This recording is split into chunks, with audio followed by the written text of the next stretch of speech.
Welcome to the Panthers post-game show. Kristen Balboni here with Panthers legend Davis and Jonathan Stewart. Guys, huge comeback win. It is a victory Monday.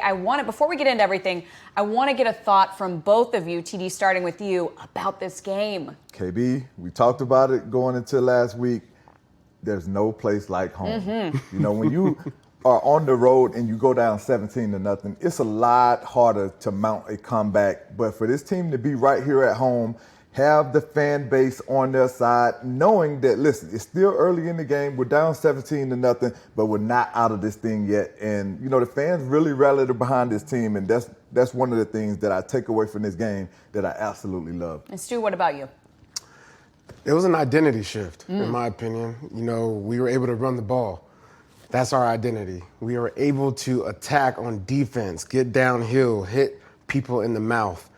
That is the backbone. It's always been that way, and the moment that it changes, we make it harder on ourselves. It's a simple game when you have guys that can do those things, such as block up front, run the ball, and not just run, but run with your pads. Get behind your pads, knock people out. On defense, it's the same thing. Defensive line, get after the quarterback, whoop the guy in front of you, win your one-on-ones. I think they did a tremendous job.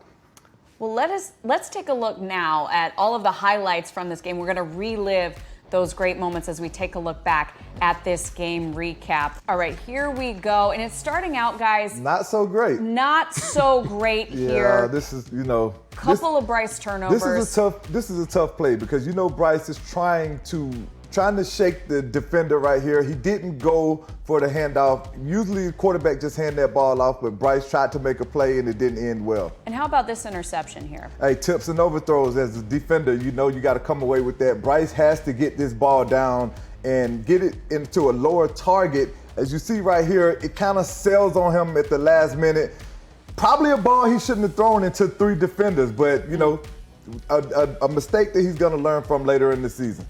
And a mistake here that they were able to capitalize on, and we're going to get to this in just a second, but just one last look at the interception. And guys, you think, hey, this is not starting out well for the Panthers. We've seen this before. And then, as we said, Miami and Darren Waller able to take advantage here. TD, you're right. We talked about this Yeah, Darren on Thursday. Waller down the seam. You know, the defender has to do a better job understanding that you get to your landmark, but you still got to roll with this play. You got to be under it because it's too deep for the safeties, and it's kind of in that window where the linebackers got to do a much better job on that particular play.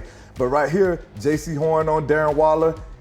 Again, J.C. Horn on Darren Waller. And Waller is a guy that he creates matchup nightmares. We talked about that going into the season. J.C. has to connect to him in the end zone right here. You can't wait and anticipate him coming to you. And that's one of the things that JC will also learn in the red zone. The windows get a lot tighter. But Stu, you know, down 17-0, this is really where the Panthers start their comeback. And it started with this, I mean, come on, right that's a there. great hands catch by T-Mac there. But obviously, Bryce has trust in a guy like that because they've been working through a lot of things, a lot of opportunities where a guy like T-Mac, you draft him to come in and make big plays. This was a fourth down play that needed to be had because right now you're 17 points down and you have to make a play. And then, of course, the Panthers were able to capitalize on this. TD, we talked about this. I love this play for Xavier, man. Seeing him being able to come through, make a contested catch for the touchdown, man, in this position. When a lot of people have been talking about his physicality, a lot of people have been questioning his toughness, for him to go out in this moment when we need it the most and make that play, big play for that kid. And then, Stu, speaking of physicality, Rico Dowdle, the Panthers ride this success right here, and we see 25-yard run, 53-yard run, 43-yard run. What did you see from him in this game? What I saw is, first of all, the offensive line creating lanes for him to run through. It's a dream come true when they're able to get to the second level to basically go one-on-one with a linebacker, make him miss and open the field. But breaking tackles, physical runner, running through people's face masks, and just a fearless guy. And we saw this when he was in Dallas. Shame on Dallas for letting him go. because this is a guy that is a gold mine.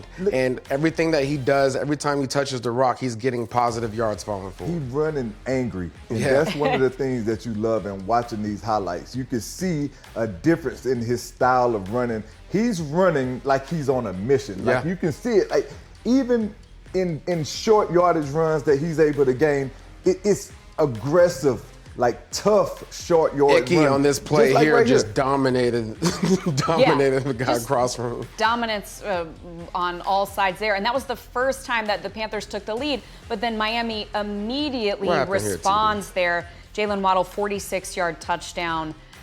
Guys, you know, you look at it and you go, okay, Panthers are coming back. And then to have that play. You know, it's one of those situations as a defender where you get lulled to sleep. Miami all game long they were dinking and dunking, every single thing, minus the deep pass to Darren Waller.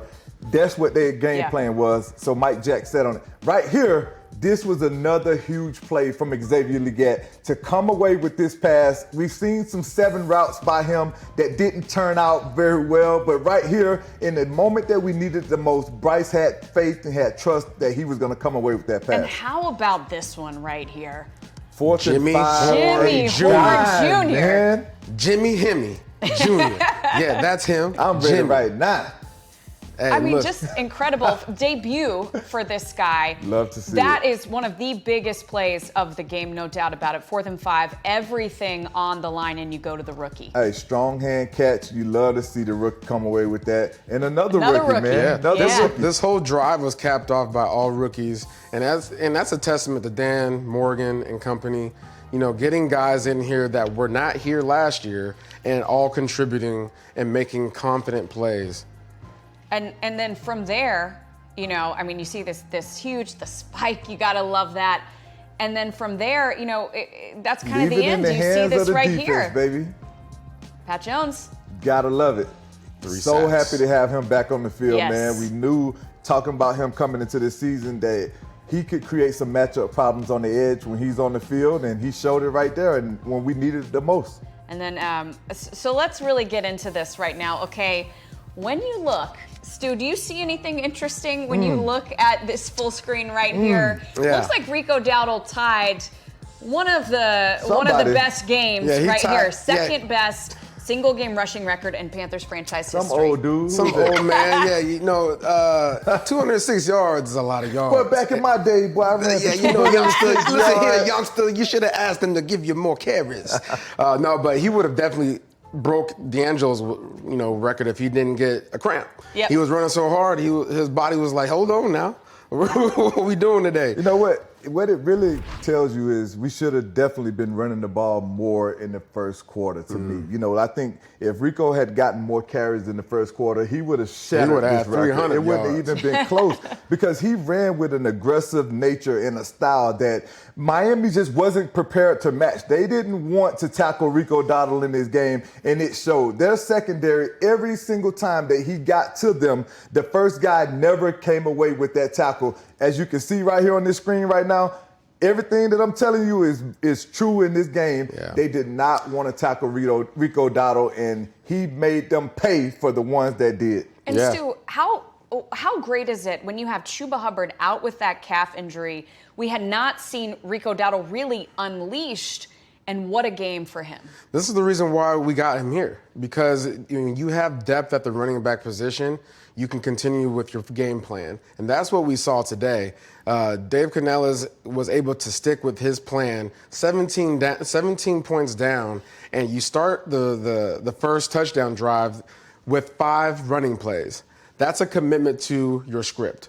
His script was, hey, the Dolphins are not really good at stopping the run. They can't tackle. So we're going to try that. We're going to test that. They've given up over 600 yards plus coming into this game. Now they left giving up at least 800, 900 yards on the ground for the season. So you attack their weaknesses and you stomp on them and you keep on doing it over and over. And I'm impressed with how they were able to overcome, adversity, because there's 2 turnovers in the beginning of the game, and the time of possession at one point in the first quarter was 12 minutes and 30 seconds to Dolphins' benefit.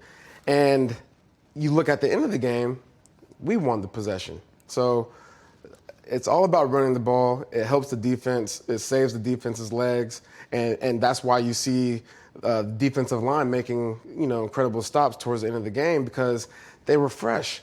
As fresh as possible. Yeah. But also, what running the ball did, it calmed the waters for that football team. It gave Bryce an opportunity to really settle in. We know, like we talked about, the early mistakes in the game. And, you start hearing the echoes and hear people trying to write Bryce off. We saw some tweets and stuff that went out online that, he wasn't our guy. But I love the resolve from this kid to be able and to show the wherewithal to be able to come back in the second half of this football game and play phenomenal football, play mistake-free football. Yeah. And what that really shows me is that he's a kid that doesn't allow the moment to really define him. He goes out and he competes for 4 quarters, and that's what you want in your young quarterback. We talk about Rico Dotto and this offensive line being able to control the line of scrimmage, but we cannot talk enough about what our defensive line and that defense did, holding Miami to 19 rushing yards. Any NFL team to hold them to 19 rushing yards on 14 attempts is truly phenomenal. Stu, if you went into a game and you ran the ball 14 times and your average was 1.4 yards per carry, listen, brother. It was a long day. I've been there. Against the Philadelphia Eagles one year. Listen, I had that's not a good feeling. I had about 0.4 yards per carry or something like that. And it's a bad feeling. It almost looks like a mistake when you look at those telling numbers. you, like you a go, typo, oh my right? gosh. Listen, these guys played aggressive. They played downhill. And like Derrick Brown was Derrick Brown. And, it showed that we had bodies back in the lineup on the defensive line. And guys were flying around making plays, and they were eager and excited about getting to the ball carrier, man. And that's one of the things, look, everybody's corralling. You see a dominant, aggressive style of defense, and it's not one guy making the tackle and everybody else watching him. Everybody is trying to get to the ball. Everybody is joining in on the fun. That's when defense becomes fun, because for this to be the second lowest, only shout out to the 2015 team. Do you know what the lowest in franchise history is? Listen, 15 yards to Washington, with whatever their name was. 14 yards. You gotta give yourself a little bit more credit than that. You know what? Thinking about 2015. 2015, 14 yards against Washington. What does that do for a defense? You have the shutout, and then all of a sudden you allow less than 20 yards. What does that make you feel like? You know what it does to it makes a team one-dimensional, right? So once you allow a team to have balance as a defense, it completely messes up your game plan. It puts you on your heels. It has you guessing. Kind of what we did to Miami in the second half of this game. But if you make a team one-dimensional, you can come up with all the exotic blitzes. You can come up with all the different schemes on the back end to confuse the quarterback. Because once they're not able to run the ball, it makes your job so much easier as a defender. And you can, as a D-line, you can pin your ears back knowing that you can get after the quarterback. But also on the back end, it gives us opportunities to take the football away. And that's something that you love as a defense, when you know and you can expect exactly what's coming. Mm-hmm. Stu, I want to go back. We were talking a little bit about this before the camera started rolling. We saw this huge play when we were looking at the highlights, the 4th down conversion to Tetaroa McMillan. The Panthers are down 17-0. We're going to see it here, but I really want to focus on this. When you think about this play, certainly the biggest play of the game, right? You're down 17-0, and then you see this. What could have happened if they were not able to convert this? But could you say, really, without being dramatic, this might have been one of the biggest plays of the season, because it starts to lead this comeback? Yeah, this is the biggest play of the season, because this is the biggest game of the season, because this was the game that they were playing. But most importantly, this is all about trust. Bryce trusted T-Mac, and he trusted his own ability to get out of that pocket. He felt where the defense was going. There was a little bit of breakdown there, right? But that's the reason why we have Bryce Young as our quarterback. He's mobile. He's gifted. He has great awareness. And this is where he, in my opinion, he's at his best. When he gets out of the pocket and has to make something happen, he dials it up. We have receivers now to help him in that department. And you can trust a guy like T-Mac to make these types of catches, because he's been doing it ever since he's arrived. And he's only a rookie, so that this is a super huge confident booster for the team, the fans, the organization as a whole. When you see plays like this, the sky's the limit. The trust really on this play started with Coach Canales. You know, for him to be in this position in midfield with 6 minutes remaining in the second quarter to make that call. Great point. In that position, I think that really speaks to the trust that he has in Bryce, the trust that he has in this team overall, because it could get bad if T-Mac doesn't come away with that amazing catch. It's a totally if Bryce different doesn't escape the pocket. This, to me, was the turning point, not only in that game, like we talked about, but in the season. But what it did in that game, it gave this team momentum. And momentum in the game of football is everything. When you're able to capture that, like, it's unbelievable what can happen for your football team. We were able to cap that drive off with Excel scoring that touchdown. And from that point on, all the way up until the fourth quarter, when the Dolphins were able to hit that deep pass down the middle to Jalen Waddle, we had all the momentum. Yeah. Like, we had every single thing that we needed to go our way. There were a few calls in this game yesterday that were pretty suspicious to me. When you look at this pass interference call, the false start versus offside, like, I still don't understand. They were definitely trying to pick on Taylor Moton. Like, I don't understand how a defender could literally jump offside, all the way offside. We snap the ball, and you call false start on. I didn't see an offensive guy move. I don't know. Maybe I missed something. Maybe I'm being a little biased.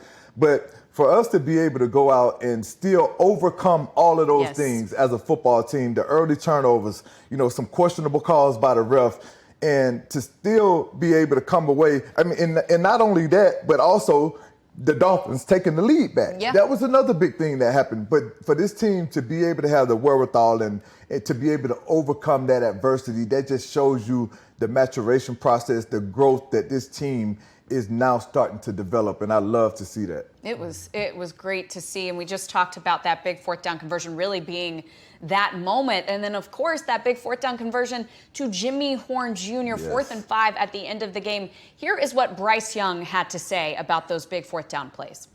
Yeah, first one just kind of a gotta have it type of play in the situation that it was. You know, you don't want to go down with that one. You kind of know the feel of the game. So it was a great job of T-Mac extending with me, find open space. That was a great catch as well. And then the second one, just like we were talking about earlier, I have trust in all of our guys. We got man-to-man look on a good route, and Jimmy did an amazing job. Again, I had all the confidence in the world in him, just letting him go out there, be him, and make a big-time play. Okay, one player that I want to highlight is Christian Roseboom. Roseboom brought the boom, okay? We've been waiting for this type of play, looking for our linebackers to elevate their game. 5th game in the season, it's important for us to establish our identity on defense. And I think today we did that, especially when we hold an offensive unit in the NFL at that, to 19 yards. Yeah, that's a big deal. And it's telling when you have your leading tackler being a linebacker, TD. Duh. Yeah. Of course. Wherever the running back is, that's where the linebacker needs to be. And that's exactly what happened today with Christian Roseboom. Go ahead and run the play. See Roseboom here. He processes this play so fast, first of all. The processing speed means that he was prepared for this game. He's watching film. And now he's going to take this to game time, and he's going to put it in play. So processing speed, but then reaction. He understands that he needs to hit his gap. This is his gap, right, TD? Absolutely. And one thing about this is you see Roseboom, you talked about his processing speed, you talk about his ability to react to what's going on, but what he's also doing, he's executing the defense. He's being 1/11th of the defense. Yeah. He's not going out trying to do more, be more than what he's asked to do. Right here, Nick Scorton does a great job of setting the edge and making sure that everybody can stay and fit their gaps as needed. Roseboom finished this play off right here, but if you look at Scorton, he does a great job of not biting on the fake, getting downhill, making sure that he sets the edge, and Roseboom just finishes it off, man. I love to see guys play gap sound defense, fitting where you need to fit, being disciplined, because the D-line has done a phenomenal job of making sure that nobody is coming in and running in between these tackles, Stu. Yeah, it starts right there on the defensive end, squirting, setting the edge. Because when you set the edge, you know where you're supposed to fit. Absolutely. Once the edge is set, everybody else can fall in line. You can play, you can fit gaps and gap and gap and gap, and then there's nowhere for the offense to run. If you consistently do that over time, you're going to have a dominant run game. Yep. Go ahead and run this. Listen, Stu, this play right here shows the growth of this defense. Because last week against the Patriots, we struggled. A lot of the Patriots' big runs came from this particular play, this formation. You have a jet sweep, and then you have this guy right here going back. And once he goes back like that, it creates a whole nother gap. And as linebackers, if we don't fall back, it can be problematic. Yeah. But right here, Roseboom, he understands the assignment. He knows where this guy is going in particular. He knows that he's going to take those bodies, and he gets downhill. He doesn't wait for the moment. He creates the moment. Another run stop here. The processing speed again. And the attention to detail, right? If you want to make a play, you have to figure out how to find leverage. Understanding that this is a zone play, that they're trying to reach outside. You see the guys pulling. So you're going to try to make sure you get into position to make that cutoff. And he makes that cutoff and he gets underneath the lineman here, right here, boom, and finds the running back for the tackle. See, another thing that, I noticed on this play right here with Roseboom, if we watch Merrick right now, once they motion over, he's going to adjust his alignment, but you don't see Roseboom get caught up in the trash. Our coaches we work drills all the time that you can't get caught up in the trash. As a linebacker, you got to be able to overcome any and all obstacles that are in front of you to still be able to get to the ball carrier. So this wasn't as clean as I would like for it to be, because right now they have a guy that has leverage on Mork. You never want to spin out like that as a defender. You never want your back turned to the offense like that. You want to see them fight pressure with pressure, but what it does, he creates another lane. He jams that gap up that the running back can't run through. Roseboom comes off the edge. And shout out to Mike Jack. Yeah, Mike Jack made that play. Seeing the defenders come in, everybody doing their job, man, that's when you know you have a good, sound game plan and you have a defense that is playing really good football. When you see the corners get involved and actively want to be involved, you have your D-line. Like, look at this picture. Just count the number of Panther helmets that you see in this frame. 9, 10. Literally, 10. Literally, if you get 10 bodies to the ball at a time, you are doing something defensively that is truly special. You're going to come away with a defense that allows a team only 19 yards rushing, which is truly it's a feat. So on this particular play right here, we get a lot of talk about Excel before this is his first game back. You hear people talking about his physicality. You hear people talking about his sense of urgency. But look at this play. Look at the placement of this ball, first and foremost, by Bryce Young. Look at that placement of that football. Excel fighting through the contact. He's being grabbed. Should have been a penalty call. He said, I don't care about a penalty right now. I don't care about none of the noise that's going on the outside. I'm going to show up for my team. This is a big moment. We are down 17-0, and I got to come away with this football. And listen, Excel, huge play, my boy. I know without a doubt you needed this for your confidence, but the fan base needed it for theirs as well when it comes to you. So to be able to see him fight through this, dude, we've seen him in situations not be able to fight through that kind of contact, not be able to finish this ball to the ground. But I love what Excel brought on this particular day in this particular place, dude. Yeah, I mean, Xavier, I saw him before the game, during pregame, and I can see it in his eyes, TD. I seen it in his eyes like, hey, man, you doing all right? He said, oh, I'm ready. I love it. You know, in his little country accent. But, the body control here is what excites me the most. Because when you have a guy that is a physical specimen, it does take a while for you to develop the awareness, the body control to play this position. And for him to have the body leverage, to have his hands placed to where he makes a hands catch, but then tucks it. to catch and tuck within a millisecond before you hit the ground. Yeah. That is incredible control. You got 23 hanging on him like he's a rag doll, and nobody's calling penalties. But you know what? It makes it even better. Makes it even better of a play because now you got this on film. We're going to expect it out of you every time now. Hey. And now when defenses have to face you, them DBs going to be scratching their head like, okay, how do I defend this? If I grab him and I still can't stop him. You can't defend it. Listen, the standard is now the standard, like you talked about, Stu. If you put on film that you can play through that kind of contact, that you can hold on to the ball as you go to the ground like that with a defender draped on you, that's the expectation, Excel. That's what we expect from you being a physical, able-bodied receiver. You got to make sure every single week this is the kind of things that you're putting on film so we can see you ride dollar bill. I want to see dollar bill, We want to see you ride dollar bill to the sunset, my boy. So as we watch this play right here, Stu, understanding the time of the game. If you look, right now, the score is 17-10. And we're in position where, you know, we have momentum on our side. A lot of talk has been made about Xavier Legette not being physical enough, not blocking. Watch him on this play right here. He's going to make sure that he does his job to make sure that Rico is able to spring a big run right here. I love to see it excel. When receivers block, they get the ball. That's one of the things that coaches have said time and time again. And when you block, we get big plays. And when we get big plays, we put ourselves in position to win ball games. More importantly.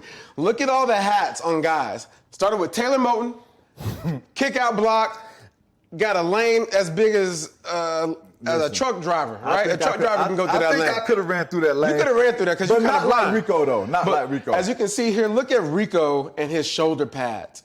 He is making a cut to get upfield, but that shoulder pad is ready for contact. Absolutely. That boy is ready for contact every time he gets the ball, and that's why you see all this. Love to see it, though. It really started with XL on that particular play.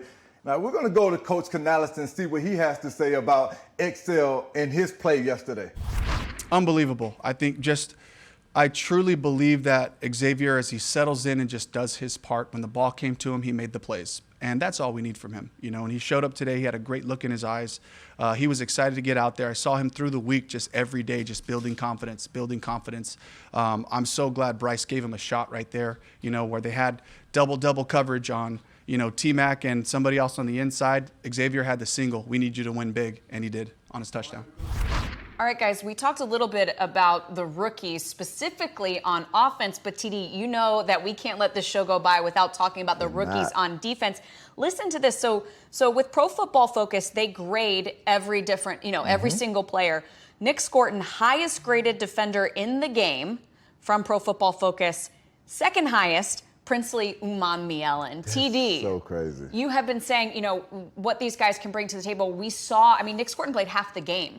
So what did you see from these young guys when you're watching them? I saw some guys that were ready for the moment. You know, it's not they understand at this point, after those 4 games, you're no longer a rookie. It's all about going out and doing your job and competing at a high level for this football team. And that's what these young players did yesterday. Time after time, you saw these guys make play after play and contribute to this defense. Not only the defensive guys, the offensive guys, T-Mac coming away with great catches. You saw Jimmy Horn coming away with clutch opportunities and clutch catches. The end-around jet sweeps. See Princely coming away with this huge play on this stop.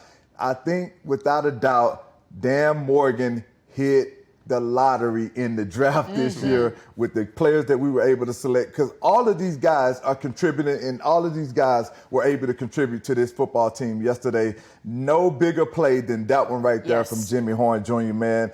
The kid has eagerly waited his opportunity and he's making the most of it. See Mitchell Evans coming away with this touchdown.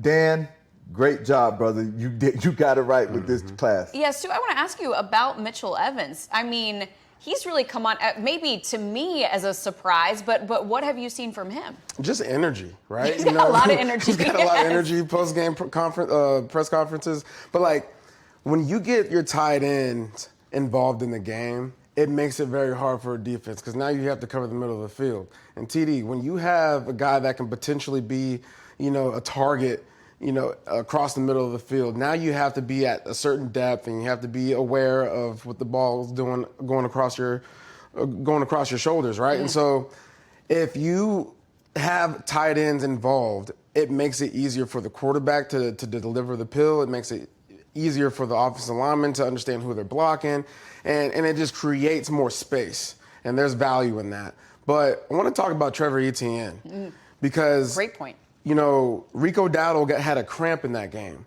and he had an opportunity to come in and spell him for a little bit. Late in the game. Late in the crucial moments of the game. When the Panthers were trying to score. Yeah, and so, to be able to have that type of depth, that I'm saying at every position at this point, we have a rookie that has made some type of impact. We are well on our way. The development process is we're watching it unfold before our eyes. And this is part of football. This is part of the NFL. And the Carolina Panthers for the last 8 years have been in this holding pattern, but I right now I finally see a landing, and this is a good thing for what the coaching. This is his second year. Yeah. Canales, and so he's being himself, and the players as they develop, they're being themselves, and we're starting to see a culture develop that is what we expect, which is a winning culture. When you talk, sorry, go ahead, TD. A lot of times when things don't go your way, you have people that start to question things, and rightfully so. First 2 games of the season didn't go our way. Come back, we calmed the noise with the home win against Atlanta, and then you go up to New England, and you kind of get caught in a buzzsaw. New England, they come away with some special team plays that kind of propelled, gave them the momentum throughout the course of that game. And, they were able to win that game against us. Then you start hearing the noise again. And then you come back, you go down big against Miami, and people start to question things. But one thing that I love about Coach Canales, it doesn't matter the situation. And we talk to him a lot, and it doesn't matter. He's the same guy every step of the way. And what that does for these players, it allows them to stay calm. It allows them to feed off the energy of their coach, who seems to be unflappable in those situations. He doesn't allow the moment to dictate his mood. He doesn't allow what's going on around him to change who he is. And that's one of the things that I definitely love about Coach Canales. Absolutely. I have a question for you guys. So when I look at wins, and maybe this is something that's just in my head, you go, okay, you want your team to have a huge win, which they had in Atlanta, right? The defense shuts them out. They're able to put 30 points on the board. And then to me, I go, okay, now they have a comeback win. You have a comeback win, a close win. And to me, it's almost like a checklist of these are the things that we can do. What does it mean to have a huge comeback win, Stu? Let me start with you in terms of the confidence that it gives your team. A comeback win is everything, right? It shows that you're resilient. It shows that whatever's thrown at you, you can adapt. And it actually brings the best out of you. So what we saw was when we need a play, when we need to come back and actually play football, we run the ball. We're physical in the trenches. We get after the quarterback. We cover in space. Our DBs, we make tackles. We are physical, and we make tackles for losses. I mean, Mereg, he was back there 3 times for TFLs. So those are when you're in a bind and you have your back against the wall, what are you going to do? And this proved exactly what they're going to do. I think really that it gives this team, like you talked about, the confidence. It allows them to understand and know that adversity is going to happen in every football game. It's really how you deal with it and how you respond to it. And we've seen this team not respond well to adversity.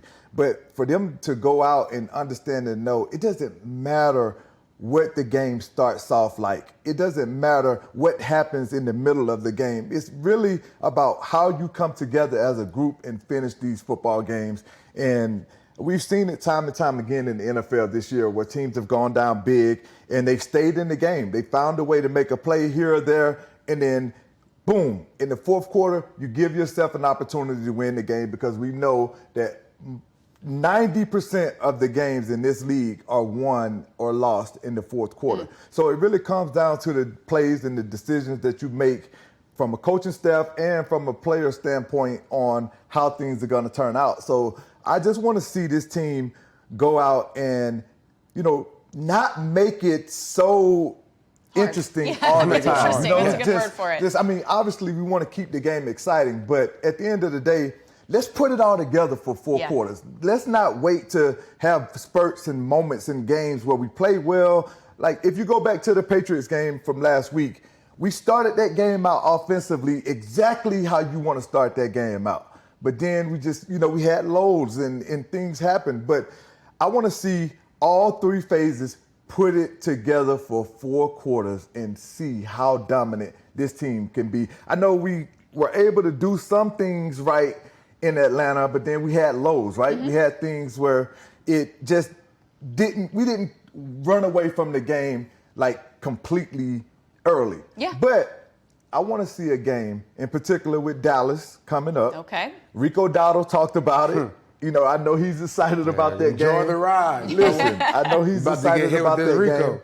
But for this fan base, and Dallas claims to be America's team, there is no greater game that I know without a doubt Panther Nation wants to win. Because I know in my heart, I feel like this is a game that I want to win. And for me, it really all started back in 2015. And I know we referenced 2015 a lot. It was a great season. People may be tired of hearing that. But in 2015, we were disrespected in that game. They disrespected us, saying that we were going to lose. We were going into that game 10-0. Dallas had a losing record, and they said that we were going to lose that game. And Tony ever Romo since was then, coming back, and he was going to be the I've savior. hated Dallas.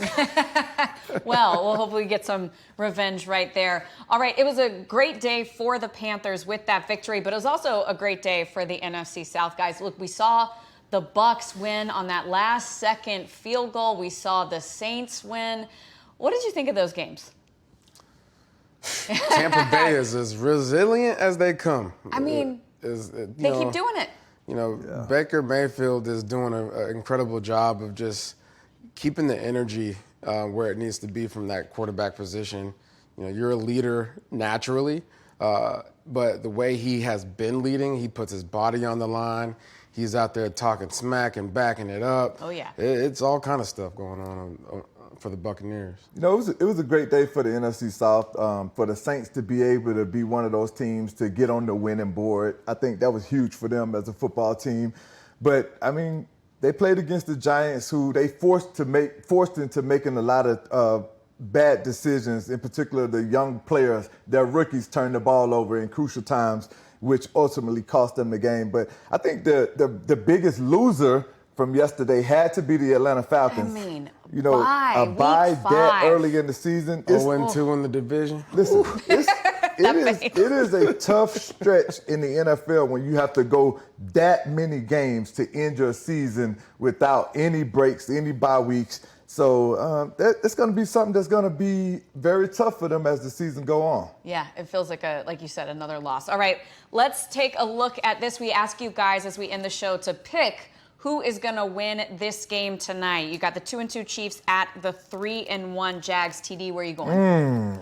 Man, I was thinking about this yesterday, and Stu got one up on me right now, and I don't really like that. So I know how Stu's mind works. He's probably going to pick the Kansas City Chiefs.